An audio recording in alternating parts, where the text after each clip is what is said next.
位观众大家好，欢迎收看你搞懂了没？我是小佳。2023年国人被诈骗金额超过88亿元，其中占最大宗的就是投资诈骗，还连续3年蝉联诈欺财产损害金额第1名。桃园警分局侦查队就分享常见的投资诈骗话术，加入投资群组或名人背书的广告或连结都是诈骗。只要提及广告或是赖免费获取可以加入投资老师赖群组的，点击连结获得标股资讯等的广告，一定就是诈骗。台湾近年来诈骗案件数量跟金额不断攀升，光是2023年国人被诈骗金额就超过88亿元，其中占最大宗的就是投资诈骗。投资诈骗更连续3年蝉联诈欺财产损害金额第1名。桃园警分局侦查队就分享常见的投资诈骗话术，不仅会以低风险高股息吸引受害者，还会以投资达人的名义骗取信任。那他是会利用民众在假投资跟高股息的他这种来吸引民众的目光，然后甚至他会找名人或是投资老师来进一步诱使民众去加入那个群组。更厉害的是，他们会制作假的投资平台或是 APP， 让民众误以为那是合法的投资管道。当民众想要获利的时候，他们会给你一些比较小额的获利，例如说几千块钱。但是当民众更进一步想要出金的时候，他们就会把这个平台关闭，造成民众血本无归。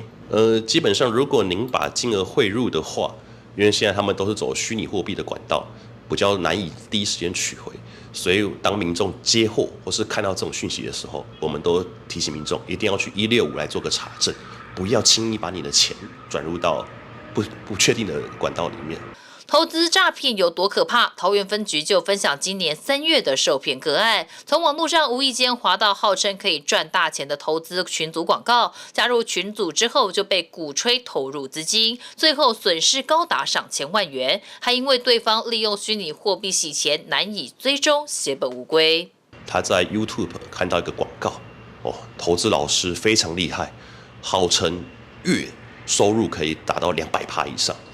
哇！他看到就非常心动了，就立马扫了 QR code 加入群组。一开始他也心有存念，然后群组里每个人都跟他说：“哇，我这个月赚了好2000万，这个人赚了多少？这个月赚多少？”他越看越心动，就立马以他的连结去加入那个投资平台。操作了以后，哇！刚开始1-2个月，他看我获利也都是50%、60%、70%，哇！每天笑嘻嘻。但是当他真的想要把钱领出来的时候，平台就告诉他，你必须缴交保证金才可以领钱。当他缴交了1次、2次、3次，才发觉不对劲，才来报案。最后民众损失了高达1200多万元，这就是一个最近最常见的一种假投资的手法。网络上资讯繁杂，内容真真假假，需要民众自行判断。因此，媒体识读跟素养格外重要。只要接收到新资讯，都要有批判反思的想法，养成对资讯来源与内容求证的习惯，才能避免受骗上当，甚至成为假讯息的传播者。记者赖伟一桃园报道。智慧手机内讯息五花八门，使得民众常在第一时间难以辨别真假，尤其是讯息中若是含有网址连结或复杂内容时，更有可能是新形态的诈骗手法。为了避免成为假讯息真诈骗的受害者，要提醒民众，在收到讯息时应保持警戒，不要随意点击连结，同时要提高个人对讯息真假的辨识能力。连结的话，你点进去，它可以把你全部你的银行那个调出来。捌看过啦，就是我手机捌起来，但我未插伊。连结这款的这我不太会用。拿起手机，看到一整排来自四面八方的讯息，已经是现代人的生活日常。这些讯息内容五花八门，有通知领奖的，有通知罚单到期未缴，还有各种好康优惠连结，真真假假让人分不清，生怕一个不小心就落入钓鱼陷阱。这到底应该如何是好呢？结果可疑的讯息，可经由我们警政署与民间公司共同研发的网络查询平台赖的趋势达人，还有 Whoscall APP。另外，政府与各大电信公司有推进官方简讯的代号，政府的官方简讯代号是111，中华电信是开头123的6个码。那另外远传电信是888100，台湾大哥大是935188。如果除此之外的简讯号码传来的就不是非官方的简讯呢，那民众可以依据这样去做排除。除了在点击前要先了解讯息来源的真假外，同时也要印证消息的正确性，才可以避免转传错误资讯。而在传统诈骗依旧多不胜数的情况下，科技的日新月异，更增长了诈骗集团的嚣张气焰。现在透过变脸、变音等新形态的诈骗手法，也已经悄悄地出现在生活之中。咱第一个就是想着讲有人遐好心甲咱报警吼，当下心肝就是，我真正放心嘞，放心拢无甲阮囝讲咧，甲愈想愈唔对咧，我是讲袂使互囝知影即个代志，万一啦真正出问题要安怎？阮大伯讲你用骗你啊啦，迄诈骗集团新的手法，因拢做规套的啦。12会12万，17号个会5万。佫怪毋知咱几支佫在讲钱，伊这样迄个我就甲封锁啦。根据内政部警政署资料显示，目前最常见的诈骗手法，就属诈骗金额最高的假投资真诈财，同样是来自社群网站中冒用名人相片或银行机构进行投资分享，诱导大众点击连结到假冒的网页，登录账密，达到盗取个人账户等敏感资讯。若不小心上当受骗，不仅容易使自己成为被害人，更可能成为诈骗集团手上的洗钱人头账户。如果民众在求职或是在投资上，对方有要求民众提供金融账户等资讯，民众一定要小心，因为如果你一不小心提供这个金融账户的话，有可能变成诈骗或洗钱的共犯，会触犯洗钱防治法。假讯息、假新闻无所不在，也防不胜防，甚至也有引用过期资讯或图片误导大众视听。而为了提升大众识别查证能力，除了警政署的165反诈专线外，现在也有许多专业的查证网站，像是台湾事实查核中心、麦哥 Pen 以及美玉仪等，都能及时验证手上资讯的真假。现在就让我们一起养成查证习惯，当个称职的资讯守门人。记者李佳龙高雄报道。诈骗手法日新月异，以假乱真的 AI 科技更让人难辨真伪。为了提高民众对 AI 诈骗的警觉力，台北市中山分局特别邀请高人气网红光剑制造者马可多拍摄反诈骗宣导影片，透过生动的剧情，让民众清楚诈骗集团的诈骗手法，增加识诈知识。是马大，马大吗？是马大。假冒名人加好友介绍投资方案是过去常见的诈骗手法。不过，随着 AI 科技进步，不止照片、声音，就连名人的影像都可以以假乱真。那我现在诚挚的邀请你可以投入一点资金，这样子呢，你可以拿到很棒的优惠价。为了提高民众对 AI 诈骗的警觉力，台北市中山分局特别邀请高人气网红光剑制造者马可多拍摄反诈骗宣导影片，透过生动的剧情，让民众清楚最新的 AI 诈骗手法。我想 AI 是未来的趋势，那新的这些科技方法出现的时候，那也很容易被犯罪集团所使用。来作为诈骗的工具，那我们也特别邀请网红来协助我们宣导，他们对于这些网络媒体的使用也有一定的心得，所以我们是事先提醒民众说有可能有这种状况，那事实上也有少数的案例已经出现了，表示犯罪集团是有可能利用这个新的科技工具来作为犯罪工具。我们看到很多人在打这个到底是什么意思啊？怎么念？影片中机警的民众利用新战迷才知道的暗号测试对方，察觉对方可能是假的马大，便打到165反诈骗专线查询，才确认是真的诈骗。但随着声位技术越来越进步，就算对方是熟识的人，也应该要提高警觉。那我们接获很多诈骗案件，尤其假投资。那后来他都说，这是我朋友介绍给我的，但是后来询问他朋友，他都说没有，我的账户可能遭到盗用。那将来更先进，他可以利用 AI，把影像或者声音都做更换，那你听起来可能就是你亲人的声音，看到的影像也许是你朋友的影像，但是不管如何，如果他要求你做任何事，尤其是汇款，那一定要在事先的做查证，大家冷静一下，思考一下，确定你联系上本人，那在此之前都不要轻易的相信任何从网络上所接获的讯息。影片中也教大家防治 AI 诈骗6大绝招，包括不要冲动、冷静提高警觉、反问问题以及查证，并仔细观察，不要给个人资讯。最后就是接获可疑电话，立即拨打110或165反诈骗专线查证，才能避免让自己的血汗钱白白被骗走。记者林奇慧台北报道。虽然执法与金融单位已经很努力，透过各种管道宣导反诈，希望能提高民众防范意识，但不管如何，总会有人误入陷阱，因而失去了大笔宝贵钱财。为吸引更多人关注反诈议题，台南市警2分局看到了网红吸引众人目光的能力，特别与有着血乳战神称号的网红郭鬼鬼合作拍片，一起向民众宣传反诈骗。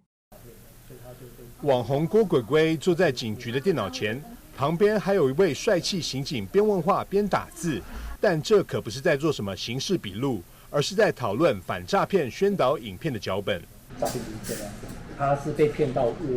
打电话给他，深信不疑。对，开始相信他，因为他们还有就是通话，然后那他深信不疑是谁报案的？因为他的账户有给别人。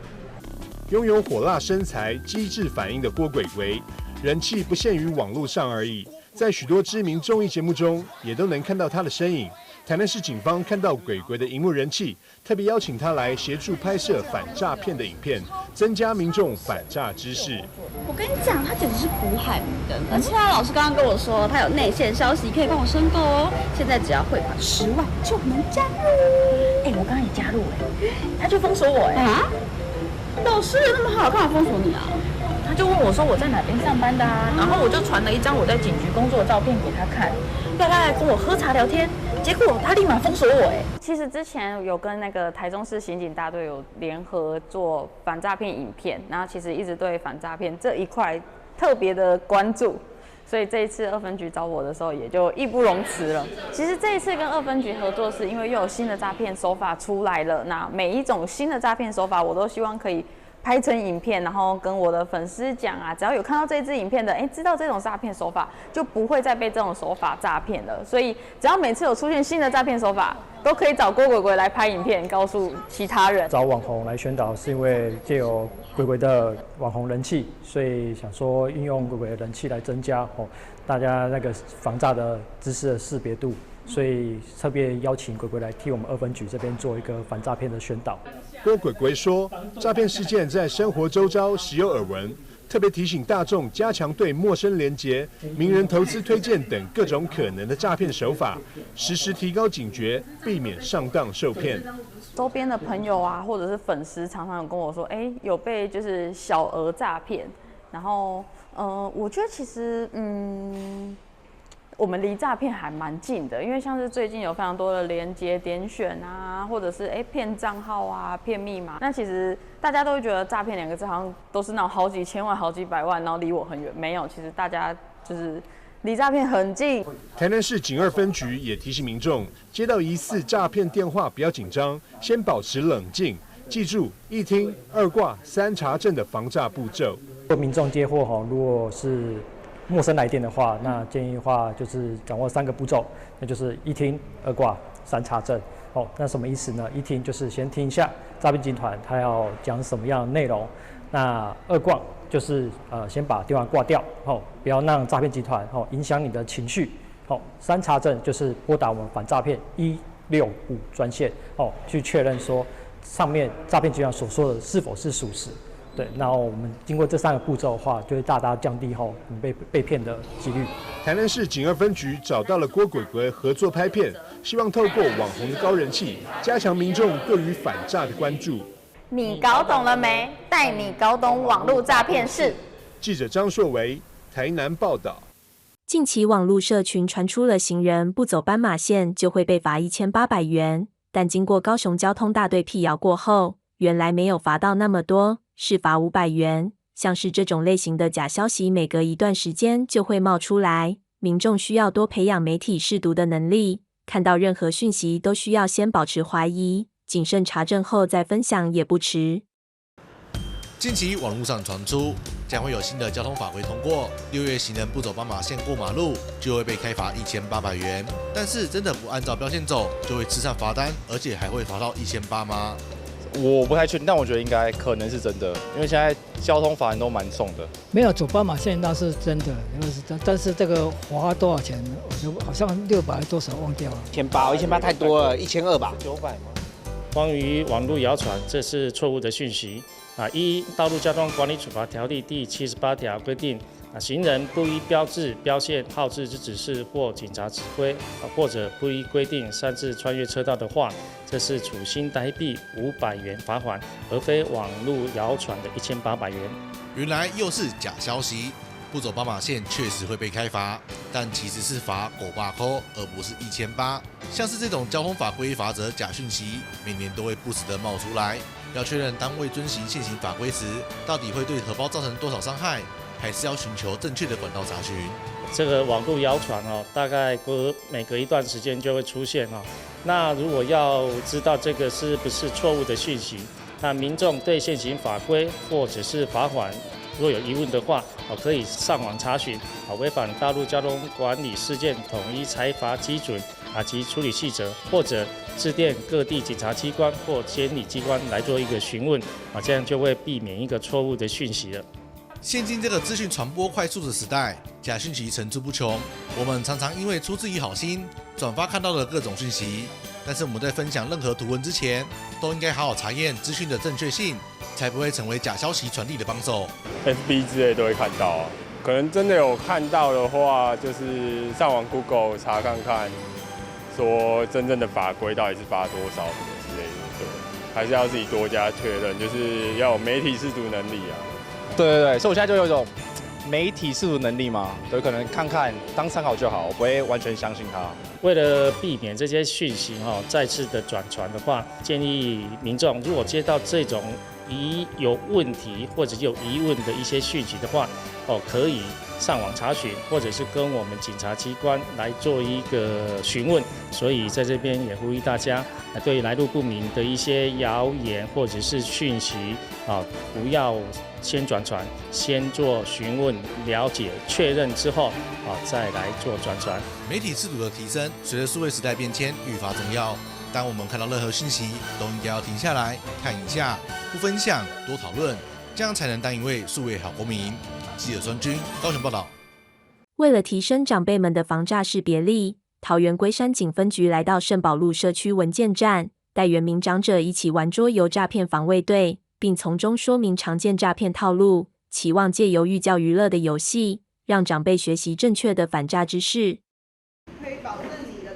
长辈们围成一桌，仔细聆听远景说明这轮游戏的诈骗招数。为了提升长辈们的防识诈能力，桃园龟山警分局在日前来到圣保路社区文健站，带原民长者一起玩桌游诈骗防卫队。长辈们需要各自扮演受骗者、家人、银行行员或警察等角色，透过骰子跟决策，努力阻止主角受骗上当。远警也下场担任解说员，提供长者一些行动方向。龟山警分局侦查队员表示，希望能借由寓教于乐的游戏，让长辈学习正确的反诈知识。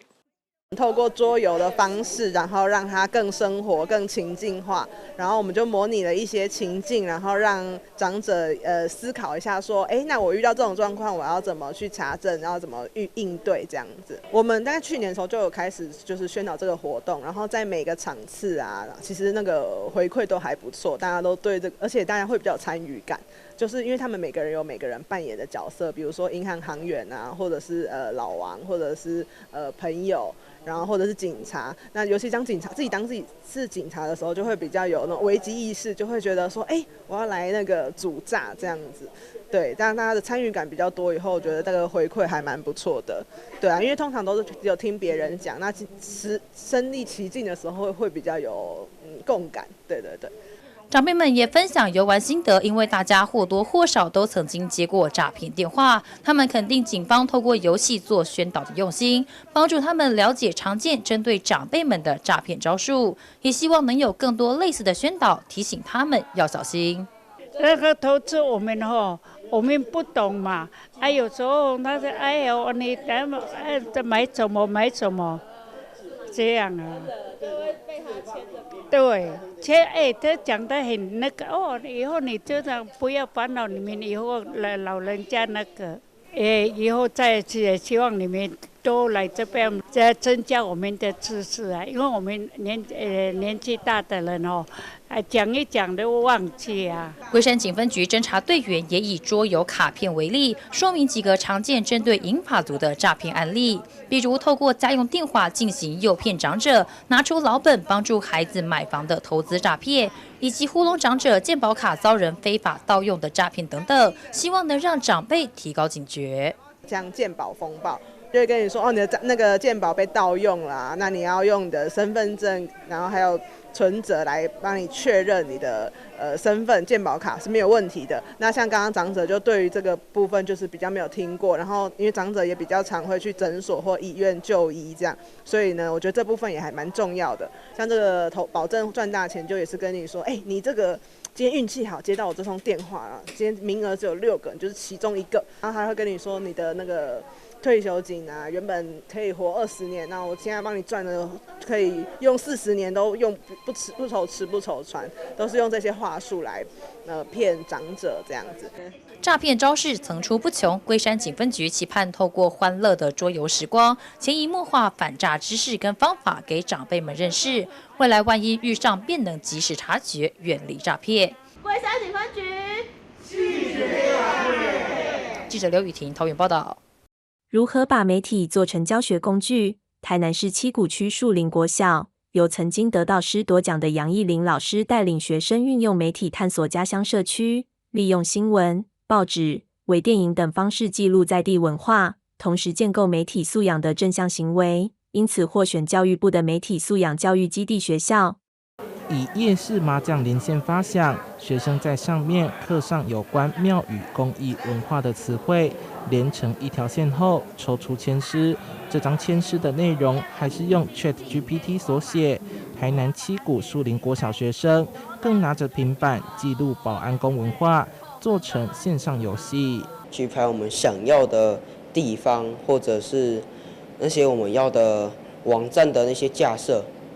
例如神明那些，还有武器，